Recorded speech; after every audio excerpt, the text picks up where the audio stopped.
اعوذ باللہ من الشیطان الرجیم پناہ مانگتا ہوں میں اللہ کی شیطان مردود سے۔ بسم اللہ الرحمن الرحیم شروع اللہ کا نام لے کر جو بڑا مہربان نہایت رحم والا ہے۔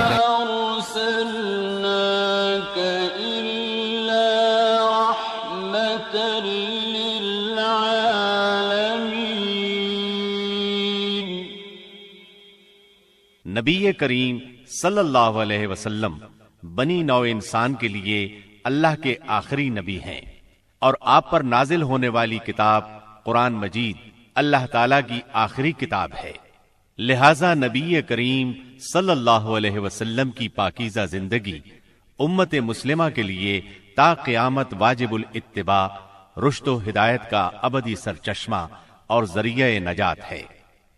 لقد كان لكم في رسول الله أسوة حسنة یقیناً رسول اللہ کی زندگی تمہارے لیے بہترین نمونہ ہے، لہذا رحمت للعالمین کی سیرت مطہرہ کا مطالعہ ہر مسلمان کی زندگی کا لازمی حصہ قرار پایا۔ مسلمان مردوں، عورتوں اور بچوں کی اسی ضرورت کے پیش نظر نبی رحمت صلی اللہ علیہ وسلم کی سیرت طیبہ پر سیٹ تیار کیا ہے، جس کی تیاری میں قرآن مجید، صحیح احادیث اور مستند سیرت کی کتابوں سے استفادہ کیا گیا ہے۔ اس سیٹ میں سیرت النبی صلی اللہ علیہ وسلم کو مفصل طور پر بیان کیا گیا ہے۔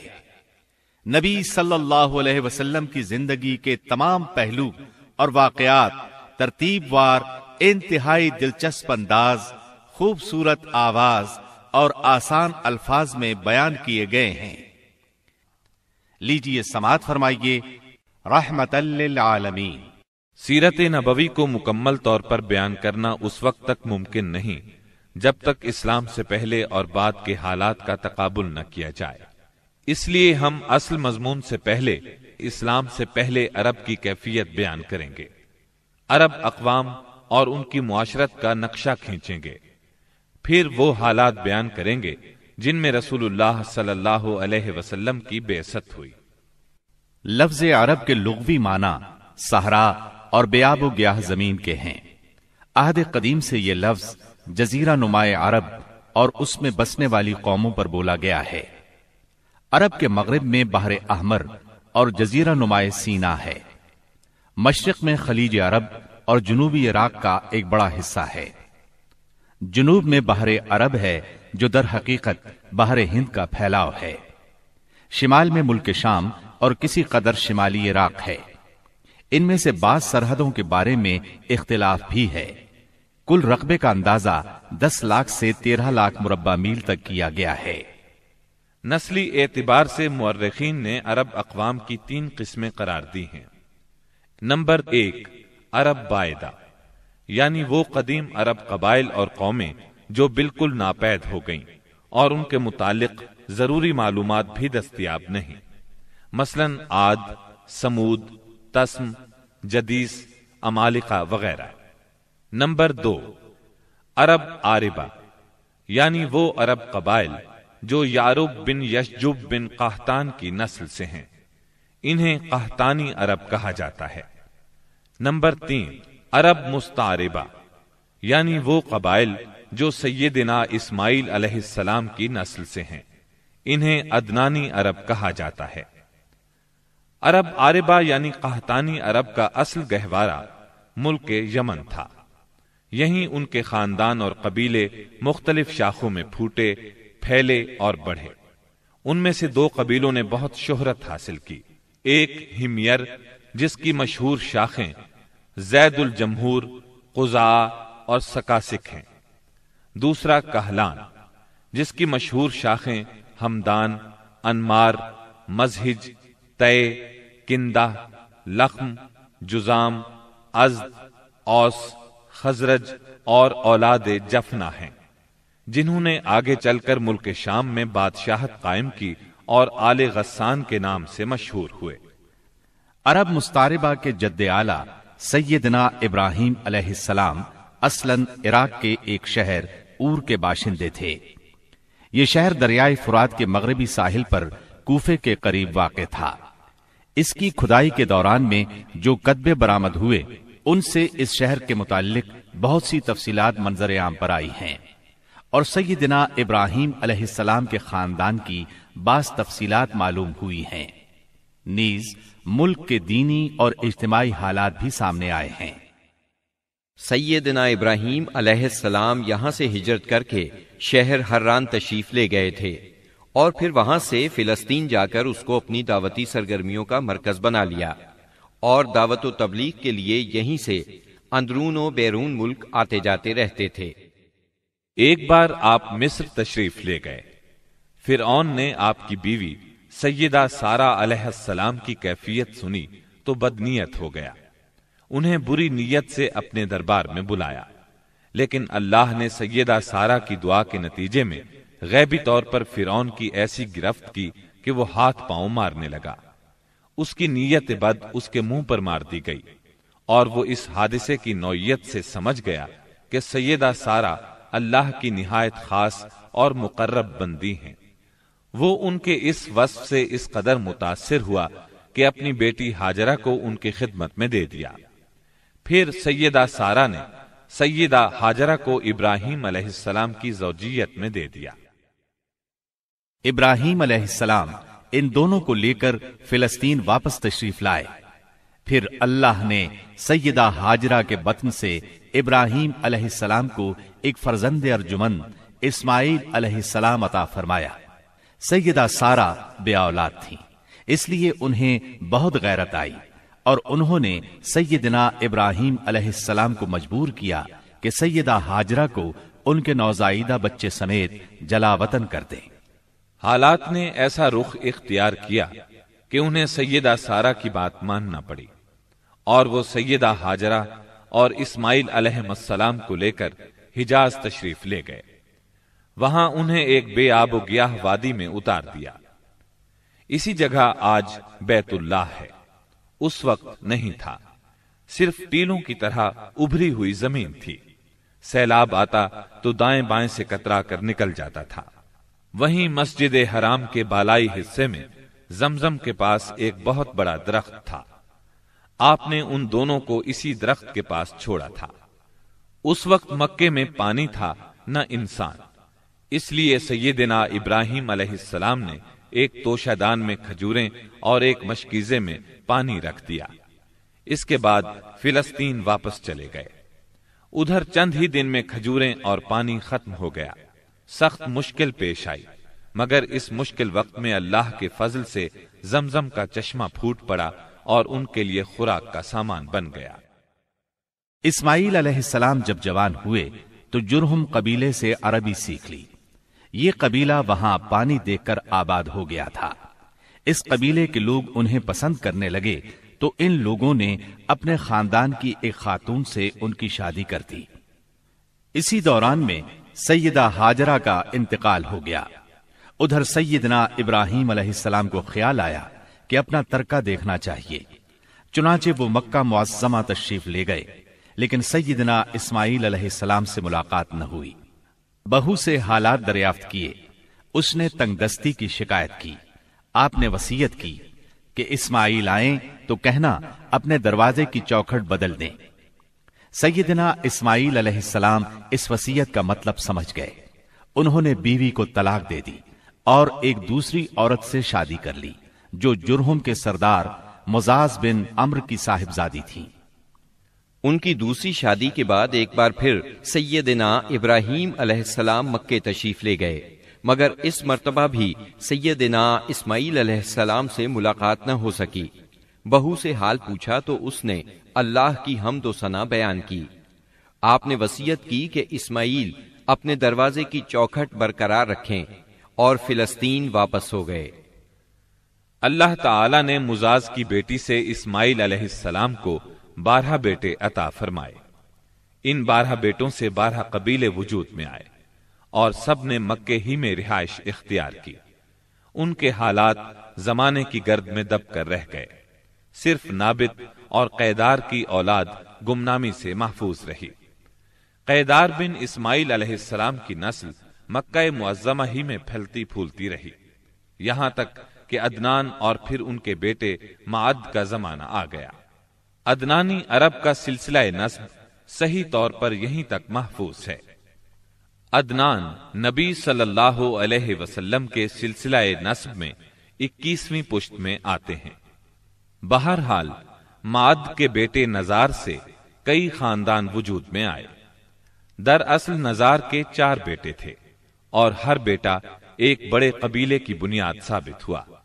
چاروں کے نام یہ ہیں: ایاد، انمار، ربیہ اور مزر۔ ان میں سے آخری 2 قبیلوں کی شاخیں اور شاخوں کی شاخیں بہت زیادہ ہوئیں۔ چنانچہ ربیہ سے اسد بن ربیہ، انزا، عبد القیس، وائل، بکر، تغلب اور بنو حنیفہ وغیرہ وجود میں آئے۔ مزر کی اولاد 2 بڑے قبیلوں میں تقسیم ہوئی۔ نمبر 1 قیس اعلان بن مزر، نمبر 2 الیاس بن مزر۔ قیس اعلان سے بنو سلیم، بنو حوازن، بنو غطفان، غطفان سے ابس، زبیان، اشجع اور غنی بن عاصر کے قبائل وجود میں آئے۔ الیاس بن مزر سے تمیم بن مرہ، حزیل بن مدرکہ، بنو اسد بن خزیمہ اور کنانہ بن خزیمہ کے قبائل وجود میں آئے۔ پھر کنانہ سے قریش کا قبیلہ وجود میں آیا۔ یہ قبیلہ فہر بن مالک بن نضر بن کنانہ کی اولاد ہے۔ پھر قریش بھی مختلف شاخوں میں تقسیم ہوئے۔ مشہور قریشی شاخوں کے نام یہ ہیں: جمح، سہم، عدی، مخزوم، تیم، زہرہ اور قصی بن کلاب کے خاندان یعنی عبد الدار، اسد بن عبد العزا اور عبد مناف۔ یہ تینوں قصی کے بیٹے تھے۔ ان میں سے عبد مناف کے 4 بیٹے ہوئے، جن سے 4 ذیلی قبیلے وجود میں آئے، یعنی عبد الشمس، نوفل، مطلب اور ہاشم۔ انہی ہاشم کی نسل سے اللہ نے ہمارے نبی کریم صلی اللہ علیہ وسلم کا انتخاب فرمایا۔ ابن عباس رضی اللہ عنہ کا بیان ہے کہ رسول اللہ صلی اللہ علیہ وسلم نے فرمایا، اللہ تعالیٰ نے مخلوق پیدا فرمائی تو مجھے سب سے اچھے گروہ کے اندر رکھا، پھر قبائل کو چنا تو مجھے سب سے اچھے قبیلے کے اندر بنایا، پھر گھرانوں کو چنا تو مجھے سب سے اچھے گھرانے میں بنایا، لہذا میں اپنی ذات کے اعتبار سے بھی سب سے اچھا ہوں اور اپنے گھرانے کے اعتبار سے بھی سب سے بہتر ہوں۔ جس وقت جزیرۃ العرب پر اسلام کا سورج طلوع ہوا، وہاں 2 قسم کے حکمران تھے۔ ایک تاجپوش بادشاہ جو حقیقت میں مکمل طور پر آزاد اور خود مختار نہیں تھے، اور دوسرے قبائلی سردار جنہیں اختیارات کے لحاظ سے وہی حیثیت حاصل تھی جو تاجپوش بادشاہوں کی تھی، لیکن ان کی اکثریت کو ایک مزید امتیاز یہ حاصل تھا کہ وہ مکمل طور پر آزاد اور خود مختار تھے۔ اس وقت تاجپوش حکمران یہ تھے: شاہان یمن، شاہان آل غسان یعنی شام، اور شاہان ہیرا یعنی عراق۔ باقی عرب حکمران تاجپوش نہ تھے۔ عرب عاربہ میں سے قدیم ترین قوم سبا تھی۔ اور یعنی عراق سے جو کتبات برآمد ہوئے ان میں 2500 سال قبل مسیح کی اس قوم کا ذکر ملتا ہے، لیکن اس کے عروج کا زمانہ 11 صدی قبل مسیح سے شروع ہوتا ہے۔ اس کی تاریخ کے اہم ادوار یہ ہیں: 650 قبل مسیح سے پہلے کا دور۔ اس دور میں سبا کے بادشاہوں کا لقب مقرب سبا تھا۔ ان کا پایہ تخت سرواہ تھا، جس کے کھنڈرات آج بھی معارب کے مغرب میں 1 دن کے فاصلے پر پائے جاتے ہیں۔ یہ کھنڈرات خریبہ کے نام سے مشہور ہیں۔ اسی دور میں معارب کے مشہور بند کی بنیاد رکھی گئی، جسے یمن کی تاریخ میں بہت اہمیت حاصل ہے۔ 650 قبل مسیح سے 115 قبل مسیح تک کا دور۔ اس دور میں سبا کے بادشاہوں نے مقرب کا لفظ چھوڑ کر ملک یعنی بادشاہ کا لقب اختیار کر لیا، اور سرواہ کی بجائے معارب کو اپنا دارالسلطنت بنایا۔ اس شہر کے کھنڈرات آج بھی صنعاء سے 60 میل مشرق میں پائے جاتے ہیں۔ 115 قبل مسیح سے 300 عیسوی تک کا دور۔ اس دور میں سبا کی مملکت پر قبیلہ ہمیر کو غلبہ حاصل رہا اور اس نے معارف کی بجائے ریدان کو اپنا پایہ تخت بنایا۔ پھر ریدان کا نام ظفار پڑ گیا، جس کے کھنڈرات آج بھی شہر یریم کے قریب ایک دائرہ نما پہاڑی پر پائے جاتے ہیں۔ اسی دور میں قوم سبا کا زوال شروع ہوا۔ 300 عیسوی کے بعد سے آغاز اسلام تک کا دور۔ اس دور میں یمن کے اندر مسلسل اضطراب اور انتشار برپا رہا۔ انقلابات آئے، خانہ جنگیاں ہوئیں اور بیرونی قوموں کو مداخلت کے مواقع ہاتھ آئے، یہاں تک کہ ایک وقت ایسا بھی آیا کہ یمن کی آزادی سلب ہو گئی۔ چنانچہ اسی دور میں رومیوں نے عدن پر فوجی قبضہ کیا اور ان کی مدد سے حبشیوں نے ہمیر اور ہمدان کی آپس میں کشمکش سے فائدہ اٹھایا اور 340 عیسوی میں پہلی بار یمن پر قبضہ کیا۔ یہ قبضہ 378 عیسوی تک برقرار رہا۔ اس کے بعد یمن کی آزادی تو بحال ہو گئی، مگر معارب کے مشہور بند میں رکھنے پڑنا شروع ہو گئے، یہاں تک کہ 450 عیسوی یا 451 عیسوی میں بند ٹوٹ گیا اور وہ عظیم سیلاب آیا جس کا ذکر قرآن مجید کی سورہ سبا میں سیل ارم کے نام سے کیا گیا ہے۔ پھر 523 عیسوی میں ایک اور سنگین حادثہ پیش آیا، وہ یہ کہ یمن کے یہودی بادشاہ زون واس نے نجران کے عیسائیوں پر ایک ہیبت ناک حملہ کیا، انہیں عیسائی مذہب چھوڑنے پر مجبور کرنے کی کوشش کی۔ جب وہ اس پر آمادہ نہ ہوئے تو زون واس نے خندقیں کھدوا کر انہیں بھڑکتی ہوئی آگ میں جھونک دیا۔ قرآن مجید کی سورہ بروج میں اسی لرزہ خیز واقعے کی طرف اشارہ موجود ہے۔ اس واقعے کا نتیجہ یہ ہوا کہ عیسائیت انتقام لینے پر تل گئی۔ وہ پہلے ہی رومی بادشاہوں کی قیادت میں بلا وجہ عرب کی فتوحات کے لیے تیاری کر چکے تھے، اپنے علاقوں کو وسیع کرنا چاہتے تھے۔ انہوں نے حبشیوں کو یمن پر حملے کی ترغیب دی، انہیں باہری بیڑا مہیا کیا۔ حبشیوں نے رومیوں کی شہ پا کر 525 عیسوی میں اریات کی قیادت میں 70,000 فوج سے یمن پر دوبارہ قبضہ کر لیا۔ قبضے کے بعد اریات نے شاہ حبش کے گورنر کی حیثیت سے یمن پر حکمرانی کی، لیکن پھر اس کی فوج کے ایک ماتحت کمانڈر ابرہا نے اسے قتل کر کے خود اقتدار پر قبضہ جما لیا اور شاہ حبش کو بھی راضی کر لیا کہ وہ اس کے قبضے کو تسلیم کر لے۔ یہ وہی ابرہا ہے جس نے بعد میں خانہ کعبہ کو ڈھانے کی کوشش کی اور ایک لشکر جرار کے علاوہ چند ہاتھیوں کو بھی فوج کشی کے لیے ساتھ لایا، جس کی وجہ سے یہ لشکر اصحاب الفیل کے نام سے مشہور ہوا۔ عراق اور اس کے نواحی علاقوں پر سائرس اعظم کے زمانے ہی سے اہل فارس کی حکمرانی چلی آ رہی تھی۔ اسے کوروش کبیر، خورس یا سائرس ذوالقرنین بھی کہا جاتا ہے۔ اس کا زمانہ 557 تا 529 قبل مسیح ہے۔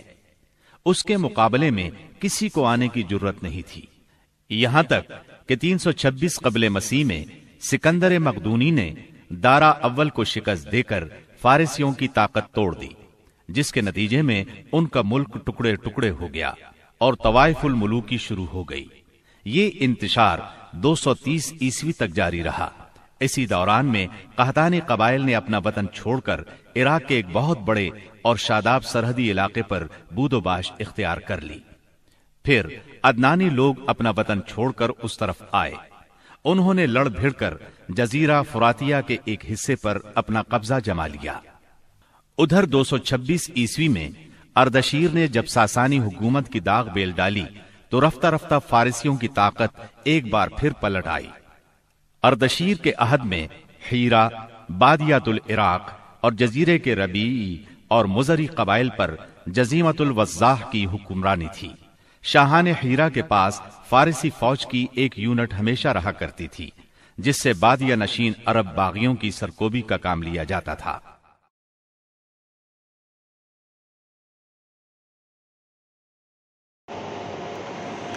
اگر آپ کو میری ویڈیو پسند آئی ہو تو میرا چینل سبسکرائب کرنا نہ بھولیں اور بیل آئیکن پر کلک کریں۔ جزاک اللہ خیرا۔